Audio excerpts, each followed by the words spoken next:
So I'm nervous as hell because Regal is up there and Dusty Rhodes, like all Plus everybody else. Billy There's a lot of Gunn, people. dude. Billy Gunn was the in ring, my in ring coach, and so I'm sitting there and I'm like, oh shit, I got to figure this. I got to figure this thing out. I only got 20 seconds from where I was walking from until the front.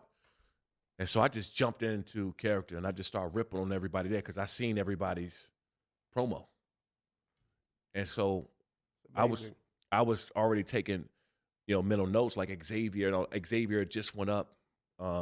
Xavier Woods, yeah. Xavier Woods went up, and I think he was one of the last ones. And so I'm thinking, I'm like, shit, I got to come up with something. But I watched Dean, my boy Mojo was down. Like so, all the people who end up being names were just coming up. And so I just got up and just ripped it for like 3 or 4 straight minutes almost. And when I got off, Regal and everybody, Dusty Rhodes said, "That's probably the best promo we've seen out of anybody ever starting out, ever." And so by the time I left that day, me and Dusty Rhodes, we sat in his office for like 3 hours talking. He loved football. He loved football. Dusty Rhodes loved football, man. So we sat there for 3 hours talking football, SEC, college. He loved college football. But then we got into the pro stuff. And by the time I got home, I had a contract in my email already from my publicist and my management.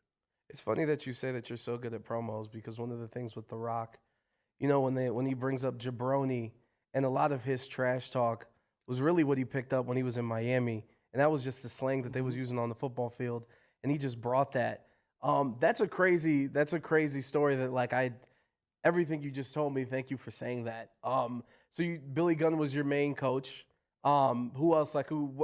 First off, how much time were you spending in Orlando at the Performance Center, you would say, during that time period? And who else other than Billy Gunn was kind of with you a lot? Regal, what's the cowboy hat? The big cowboy hat. JBL? JBL. Not Shawn Michaels, JBL. So JBL, another big football dude. JBL actually is the one that came up and told me that JBL's been around forever. Mm-hmm.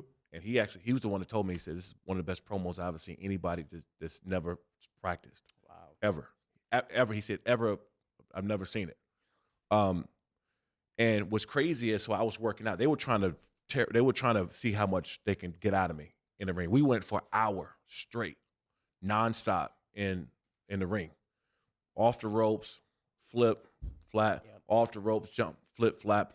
And so what people don't understand, those ropes there's metal. Yep. They'll burn your ass. Those shits, it's metal. They hurt, right? Like hell. And so what you got to do is you build up a callus where it doesn't hurt, right? That muscle, that area. Mm-hmm. And so you do that for an hour. You're rolling, you're tumbling, you're jumping, you're flipping, you're landing flat for an hour. They wanted to see how much I can take. Before you start throwing up. Before I throw up. 2-a-day style. Yeah, before I threw up. And I said, well, you're gonna find out because I'm not fucking quitting. I'm not quitting. Yeah. So I went for an hour straight, nonstop. Never been in the ring, never, had any practice, anything like that. And this Billy Gunn was taking me through all this. So what's crazy is, and this is when, you hear all these stories about Vince McMahon, and actually, we actually end up having a relationship afterwards, but at the time, I never met him. They got the eye in the sky. It's him. He's watching. Vince McMahon watched my workout from Connecticut. The whole one.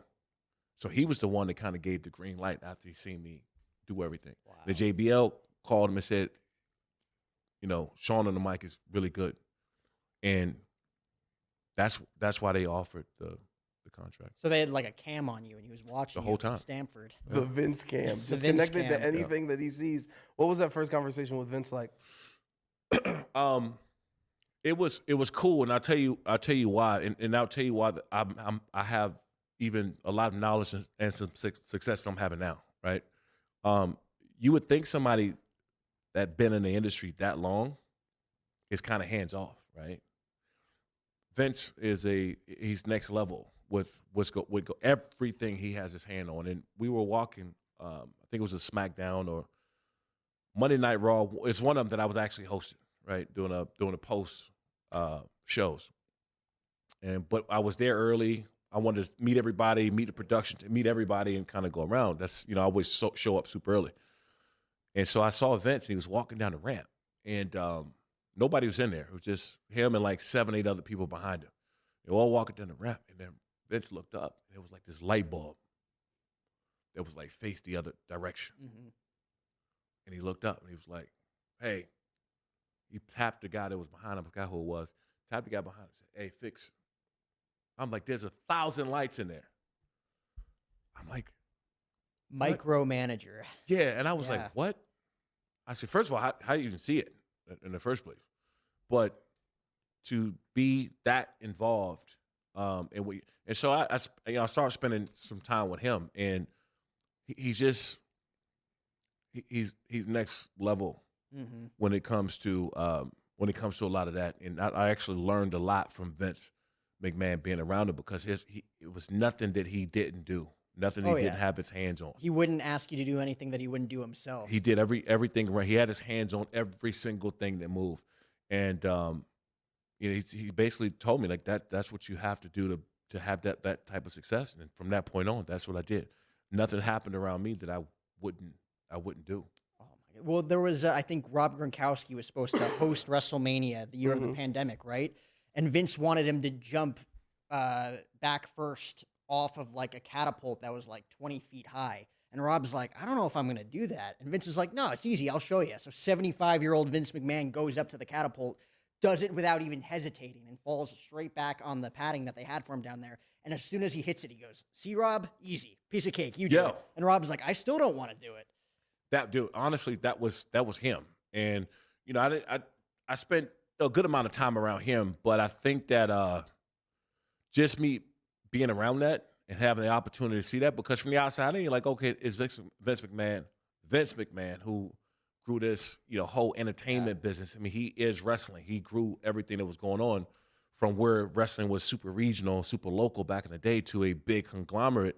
You would think that he didn't have his hands in everything like he did. That's right. And I couldn't have been more wrong. He had his hands in everything.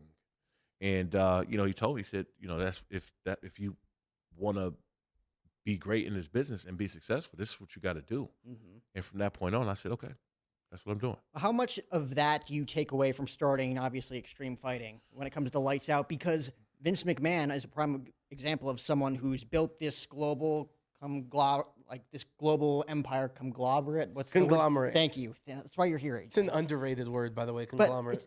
I know, I'm awful, dude. I don't know why I do this.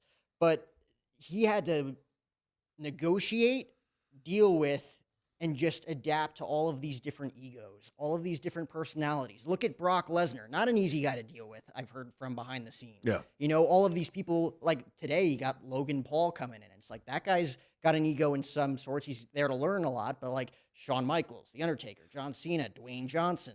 Like these are, I know, the fighters starting out and building their brands with you guys, not quite as big, but you're dealing with egos too. You're dealing with contracts. You're dealing with Fubo TV.